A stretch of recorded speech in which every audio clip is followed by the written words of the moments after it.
రాయలసీమ ఎత్తిపోతల ప్రాజెక్టు నిర్లక్ష్యానికి గురవుతోందని ఆరోపిస్తూ వైఎస్ఆర్సీపీ టాస్క్ ఫోర్స్ ఆధ్వర్యంలో నెల్లూరులో రౌండ్ టేబుల్ సమావేశం నిర్వహించారు. ఈ సందర్భంగా పార్టీ రాష్ట్ర ప్రధాన కార్యదర్శి సజ్జల రామకృష్ణారెడ్డి మాట్లాడుతూ రాయలసీమ లిఫ్ట్ ఇరిగేషన్ ప్రాజెక్టు ప్రాధాన్యాన్ని ప్రజలకు వివరించడంతో పాటు దానికోసం పోరాటాన్ని బలోపేతం చేయడానికి టాస్క్ ఫోర్స్ ను ఏర్పాటు చేశామని తెలిపారు. కూటమి ప్రభుత్వం అధికారంలోకి వచ్చిన తర్వాత రాయలసీమ ఎత్తిపోతల ప్రాజెక్టును నిర్వీర్యం చేసిందని ఆయన ఆరోపించారు. చంద్రబాబు తన స్వలాభం కోసం రాయలసీమ లిఫ్ట్ ప్రాజెక్టును తెలంగాణకు తాకట్టు పెట్టారని విమర్శించారు. ఒక ఇరిగేషన్ ప్రాజెక్టును రెండు రాష్ట్రాల మధ్య రాజకీయ డీల్ గా మార్చారని వ్యాఖ్యానించారు. రాయలసీమ, నెల్లూరు, ప్రకాశం జిల్లాలకు సంబంధించిన నాయకులు ఇక్కడ సమావేశమైన విషయం మీ అందరికీ తెలిసింది. అలాగే ఇది ఒక ప్రత్యేకమైన అంశం మీద, ఆ ప్రత్యేకమైన అంశం సిగ్నిఫికెన్స్, ఇంపార్టెన్స్ కూడా మీ అందరికీ తెలుసు. పార్టీ అధ్యక్షుడు మాజీ ముఖ్యమంత్రి జగన్మోహన్ రెడ్డి గారి ఆదేశాల మేరకు ఆయన ఆలోచనలకు తగినట్టుగా ఏదైతే మా హయాంలో శ్రీశైలం రిజర్వాయర్ నుంచి ఉన్న కేటాయింపులు ఉన్నవి ఏదైతే ఉన్నాయో అవి ఆచరణలో నిజంగా అందుకోవడానికి ఉన్న అవకాశాలు పూర్తిగా సున్నా చేస్తూ కారణాలు రకరకాలు. ఒకటి, వచ్చే వరద ప్రవాహం రోజులు తగ్గడం, పైన కర్ణాటక ఆల్మట్టి డ్యామ్ హైట్ పెంచడం, తర్వాత ఓవర్ ది పీరియడ్ తెలంగాణ ముందు ఉన్నద కంబైన్డ్ స్టేట్గా ఉన్నప్పుడు తర్వాత మనం విడిపోయాక కొత్త ప్రాజెక్టులు అనుమతి ఉన్నా లేకపోయినా కొత్త ప్రాజెక్టులు తీసుకురావడం, అవన్నీ కూడా ఒకవైపు పైనేమో వచ్చే నీళ్ళు ఆగుతున్నాయి, వచ్చే వరదేమో తక్కువ రోజులు తగ్గాయి. ఇంకో పక్క మన స్టేట్ విడిపోయింది, తెలంగాణ రాష్ట్రం మనకంటే తక్కువ హైట్ నుంచే నీళ్లు తీసుకోగలగడం. వీటన్నిటి వల్ల పేరుకు నికర జలాలు ఉన్నప్పటికీ రాయలసీమకు కానీ నెల్లూరు జిల్లాకు కానీ నీళ్లు వచ్చే పరిస్థితి లేని సమయంలో ప్రమాదం నుంచి గట్టెక్కాలంటే ఏకైక మార్గం ఆ హైట్లో, ఏ హైట్లో అయితే ఇప్పుడు తెలంగాణకు వెళ్తున్నాయో ఆ హైట్లోనే రోజుకు 3 TMC తీసుకునే రకంగా రాయలసీమ లిఫ్ట్ పథకాన్ని దాన్ని ఆమోదించి జగన్మోహన్ రెడ్డి గారు ఆ మేరకు పనులు కూడా మొదలు పెట్టించారు. అంటే దీని సిగ్నిఫికెన్స్ ఏంటి అని చెప్తున్నారు. పైన ఆల్మట్టి డ్యామ్ గతంలో పెంచింది మళ్ళీ ఇప్పుడు పెంచుతున్నారు 519 మీటర్ల నుంచి 524 పైగా మీటర్లకు. అది కూడా అయిపోవచ్చింది. వాళ్ళు ల్యాండ్ ప్రొక్యూర్మెంట్ కూడా చేస్తున్నారు, అక్విజిషన్ చేస్తున్నారు. తెలంగాణ దగ్గర అయితే ఆల్రెడీ 770 అడుగుల నుంచి నీళ్లు తీసుకుపోతున్నారు పవర్ జనరేషన్ దగ్గర నుంచి.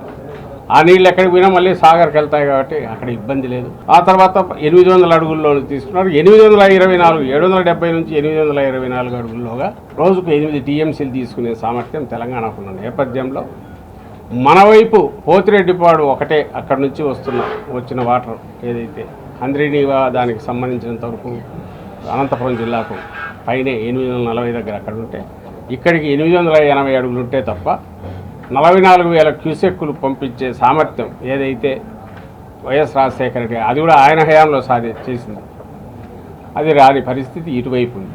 800 అడుగుల్లో అటువైపు తీసుకోగలుగుతున్నారు. ఇక్కడ 880 అడుగులు ఉన్నప్పుడు తప్ప నీళ్లు 44,000 క్యూసెక్కులు అంటే 4 TMCలు కూడా రాని పరిస్థితి. ఎక్కడైతే 100 TMCలు నికర జలాల కేటాయింపు ఉందో రాయలసీమ ప్రాంతానికి, నెల్లూరుకు సంబంధించి చెన్నైకి, ఈ నేపథ్యంలోనే దీని సిగ్నిఫికెన్స్ అర్థం చేసుకోవాలని కోరుతున్నాం. ఈ పరిస్థితిలో దానికి పూర్తి కూడా పని ఆల్మోస్ట్ కాలువ పనులు, సివిల్ వర్క్స్ పూర్తి అయ్యి ఇంకా పంపులు పెట్టడమే తరువాయన్న పరిస్థితిలో 900 కోట్లు బిల్లులు కూడా చెల్లించారు జగన్మోహన్ రెడ్డి గారి ప్రభుత్వం తన అధికారంలో ఉండగా. ఇంకా మిగిలిన ప్రధాన ఖర్చు వచ్చేది పంపులు, 12 పంపులు పెట్టడం. వాటికే ఆబ్వియస్లీ ఎక్కువ ఖర్చు అవుతుంది. దాంతో ప్రాజెక్ట్ పూర్తవుతుంది. లాస్ట్ మైల్ కనెక్షన్ ఇస్తే అంటే 80% పైగా పని కూడా చేసి అయిపోయింది. పంపులు కూడా ఆర్డర్ ఇచ్చారు, మోటార్లు కూడా ఆర్డర్ ఇచ్చారు. అవి పూర్తి చేసే దశలో ప్రభుత్వం మారింది. సహజంగా ఏం చేయాలి, కొత్తగా వచ్చిన ప్రభుత్వం దాన్ని కంటిన్యూ చేసి ఆ పంపులు, మోటార్లు తెచ్చి బిగించేసి పూర్తి చేయాలి. ఏదైతే అడ్డంకులు ఉన్నాయో దాన్ని కూడా ఓవర్కమ్ కావడానికి NGT పేరుతో, అది కూడా చంద్రబాబు నాయుడు గారు తన మనుషులతో వేయించిన కేసుకు సంబంధించి వచ్చిన పర్యావరణ అనుమతులు లేకుండా చేస్తున్నారన్న దానికి సంబంధించి ఎగ్జిస్టింగ్ ప్రాజెక్ట్స్కి అవసరమైన నీళ్లు ఇవి, తాగునీళ్లకు అవసరం ఇవ్వడానికైనవి, అలాగే ఎగ్జిస్టింగ్ ప్రాజెక్ట్స్కి వచ్చిన వాటరు అది వచ్చేట్టు చూడడం కోసం చేస్తున్నది తప్ప కొత్త దీనికి అనుమతులు అక్కర్లేదంటూ గవర్నమెంట్ నిర్ణయం తీసుకొని తాగునీళ్ల కోసం ఇది పూర్తి చేస్తున్నాం, అత్యవసరమైన తాగునీళ్ల కోసమని మళ్ళీ ఒక జీవో ఇచ్చి దాన్ని కూడా ఓవర్కమ్ అయి పనిచేస్తున్న నేపథ్యంలో చంద్రబాబు నాయుడు గారు వచ్చారు. ఆ తర్వాత అది ఆగిపోయిన విషయం కూడా ఎవరికి తెలియదు. ఈ 2026 జనవరిలో అసెంబ్లీలో రేవంత్ రెడ్డి గారు తెలంగాణ ముఖ్యమంత్రి తెలంగాణ అసెంబ్లీలో చెప్తే తప్ప ప్రపంచానికి తెలియదు. ఆయన ఏం చెప్పారనేది కూడా ప్రపంచానికి ఇప్పుడు తెలుసు. చెప్పిన తర్వాత అది వైఎస్ఆర్ కాంగ్రెస్ పార్టీ వాళ్ళ జనంలోకి తీసుకొచ్చాక మీ ద్వారా మీడియా ద్వారా కిందికి పోయింది. ఏమని లోపాయికారిగా మా మధ్య టాక్స్లో చంద్రబాబు నాయుడు గారు ఒప్పుకున్నారు, నీ మీద ఉండే గౌరవంతో ఇది రాయలసీమ లిఫ్ట్ నేను ఆపేస్తున్నా అన్నారు, ఆపేసారు. ఇది జరిగింది జనవరిలో. అది వస్తే దాని మీద ఎట్లా చేశారు, జరుగుతున్న పని పూర్తయిన పని ఎందుకు మీరు కంప్లీట్ చేయలేదు, ఆ దాదాపు పూర్తయిన పని. ఇది రాయలసీమ ప్రాంతానికి నెల్లూరుకు ప్రాణావసరము ప్రాణాధారం కదా, ఉన్న వాళ్ళ నీళ్ళ నీళ్ళు కేటాయించి నీళ్లు తీసుకోవాలన్నా కూడా ఇది అవసరం కాదా అనే క్వశ్చన్ చేస్తే కూడా సమాధానం లేదు. పైగా దబాయింపు బుకాయింపు, అసలు ఆన్సర్ ఇవ్వకుండా ఇంకేదో ఎత్తుకొని మాట్లాడడం, ఇది చేస్తూ తెలుగుదేశం పార్టీ కానీ ప్రభుత్వంలో ఉన్నవాళ్ళు కానీ కాలం సాగదీస్తూ వచ్చారు. ఎక్కడ ఇప్పటికీ ఆన్సర్ ఇవ్వలేదు.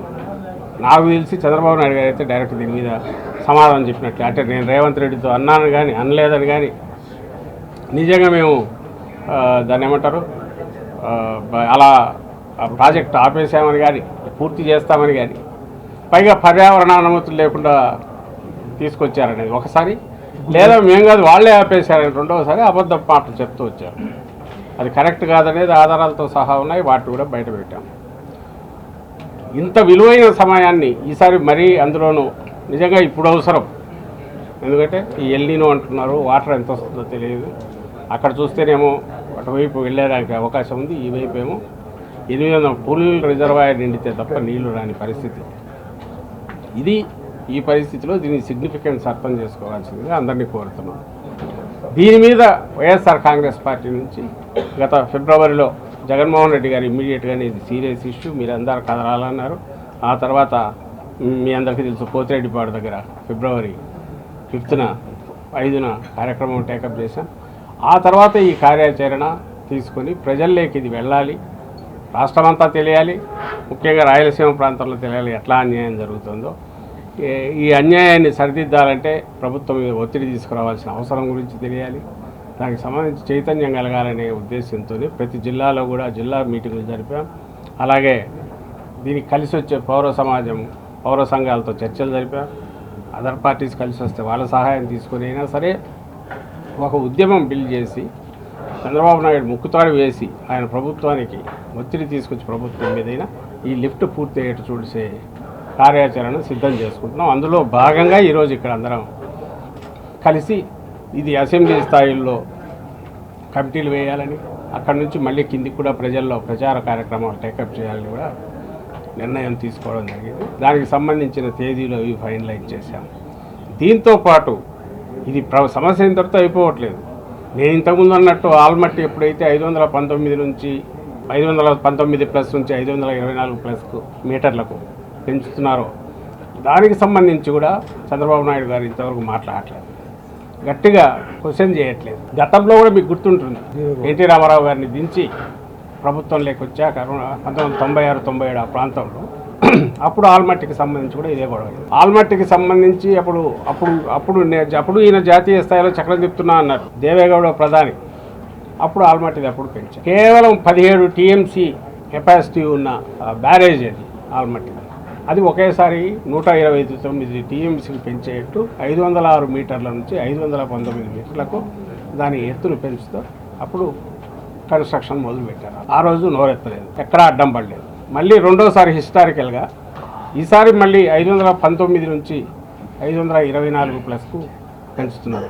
519.6 మీటర్ల నుంచి 524.24 మీటర్లకేమో ఆల్మట్టి హైట్ పెంచుతుంది. ఈసారి నోరు మెదపట్లేదు, క్వశ్చన్ చేయట్లేదు.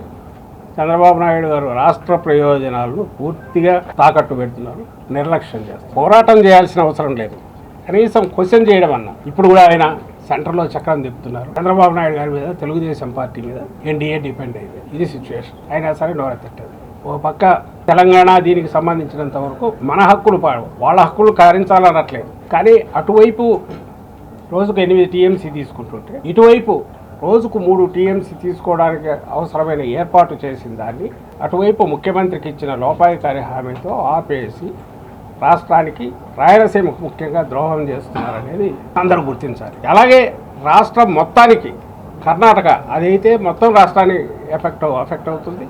తెలంగాణ కూడా దెబ్బే ఆల్మట్టి హైట్ బేస్. దాని మీద ఇంతవరకు ప్రొటెస్ట్ కూడా ఎక్కడ చేయట్లేదు. దాని మీద కూడా రాష్ట్ర వ్యాప్తంగా ఎందుకంటే కృష్ణా వచ్చే వాటర్ కంప్లీట్ ఆగిపోతుంది. మనకు వచ్చేది శ్రీశైలంకి వచ్చేది, శ్రీశైలం తర్వాత నాగార్జున సాగర్కి వచ్చేది. దానివల్ల ఎంటైర్ రాష్ట్రం సఫర్ అవుతుంది. కృష్ణా వాటర్ వచ్చే ప్రాంతాలన్నీ సఫర్ అవుతాయి. దాని మీద కూడా ఒక ఉద్యమం చేపట్టాల్సిన అవసరం ఉందని డిస్కషన్ అవుతుంది.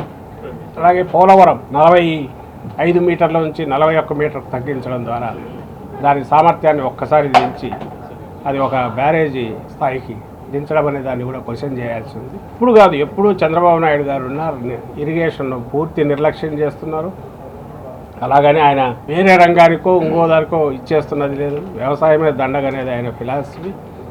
అందులో ఆదాయం వచ్చే వాటి మీద మాత్రమే ఎక్కడైతే ఎక్కువ తన ఆదాయం వస్తుందో, ఎక్కడైతే దోపిడీకి అవకాశం ఉంటుందో అలాంటివి మాత్రమే టేకప్ చేసి మిగిలిన వాటిని గాలికి వదిలేస్తారనేది ఈ 4వ ముఖ్యమంత్రి అయ్యాక కూడా ఆయన చేతల్లో మరింత విజృంభించి గతంతో పోలిస్తే చూపిస్తున్న విషయం అందరూ గమనిస్తున్నారు.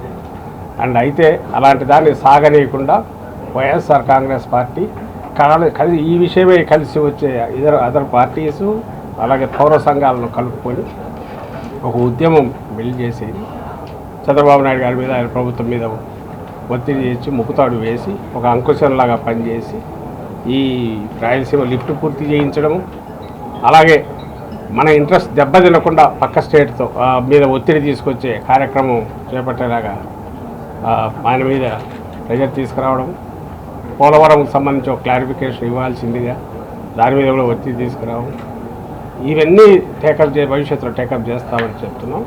అలాగే ఇవి ఇంతగా నడుస్తుండగా ఇక్కడ దీన్ని వదిలేసి పోలవరం బనకచర్ల అనే ఒక్క కొత్తది తీసుకొచ్చేసి ఉన్నదానికి దిక్కు లేదు, పైగా దీనికి సొల్యూషన్ కింద దాన్ని చూపుతున్నాడు. ఆల్రెడీ పూర్తయిన ప్రాజెక్టు, నీళ్లు అందుబాటులో ఉన్నాయి, ఎవ్రీథింగ్ ఇది ఉన్నదాన్ని దీన్ని కంప్లీట్ చేయడం ఆలోచించకుండా ఏదైతే ఇంకో భ్రమలో పెట్టి ఒక పెద్ద సైజు ఇప్పుడు రాజధాని పేరుతో అక్కడైతే ఏం చేస్తున్నారో సేమ్ ఇక్కడ కూడా అంతే. ఇది ఒక 80,000 కోట్లు. ఇంతకుముందు నేను అంటున్నాడు రాయలసీమ హార్టికల్చర్ హబ్ 40,000 కోట్లతో అది చేస్తాను. 1,00,000 కోట్లకు ఏది తక్కువ ఉండదు. ఇక్కడ 1000 కోట్లు కూడా దాని మీద పెట్టేది ఉండదు. ఒకవేళ పెట్టినా దాంట్లో వెనక్కి ఎట్లా తీసుకోవాలనేది ఆలోచించే ఈ మనస్తత్వం ఉన్న చంద్రబాబు నాయుడు గారు పెద్దది పోలవరం బనకచర్ల వినగా గ్రాండ్గా ఉంటుంది.